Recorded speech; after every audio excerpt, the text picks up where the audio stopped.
সকালবেলা 6টা বাজে ঘুমের থেকে উঠে গোসল করে তারপর আমরা কাজে যাই। এমনও দিন আছে আমরা সকালবেলা নাস্তাও করি না। রাতের 8টার পরে আসি কাজ থেকে, আইসা যে খানা খামো ওই শক্তিটাও থাকে না, সেখানে আমাদেরকে রান্না করে তারপর খাইতে হয়। আমাদের কোনো ছুটি নাই। একদিন আমরা ছুটি পাই, ওই দিন আমরা ঘর গোছাইতে, কাপড় ধুইতে, এটা সেটা করতে করতে চলে যায়। কাপড় ধোয়ার জন্য যে মানুষ রাখবো, মানুষ রাখলে তো টাকা যাবে, বেতন দিতে হবে ওদের। ওই টাকাটা বাসায় আপনাদেরকে পাঠাই, তারপর ওইটা দিয়ে আপনারা ফুটা নিবেন। আর এই যে ইস্ত্রি করা, এই যে ভাজালা কাপড় বেড়া ঘুরেন, আর এই যে কাপড়, আমরা কাপড় পরতে পারি না ওইখানে। এই যে এখানে দেখেন না ভালো ভালো কাপড় পরে ঘুরতেছি, এটা খালি আব্বা আম্মা আত্মীয় স্বজন দেখে ভাবে যে অনেক সুখে আছে।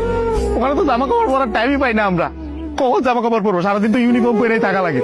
রাতের বেলা বেলা খাওয়ার পরে এই যে 5টা মিনিট মা বোন বাপের সাথে কথা বলি, ওইটাই আমাদের জীবনে সারাদিনের সুখ। সারাদিন কষ্ট করে ওই যে 5টা মিনিট মায়ের সাথে কথা বলবো, এটার জন্য 16 ঘন্টা 18 ঘন্টা করে আমাদের চাকরি করা হয়। বুঝবেন না আমাদের কষ্ট। আমরা হয়েছে পৃথিবীর সবচেয়ে বড় মৃত্যু, কারণ আমরা উঠতে উঠতে মিথ্যা কথা বলি। মা যখন জিজ্ঞেস করে বাবা খাইছ না, বলি খাইছি।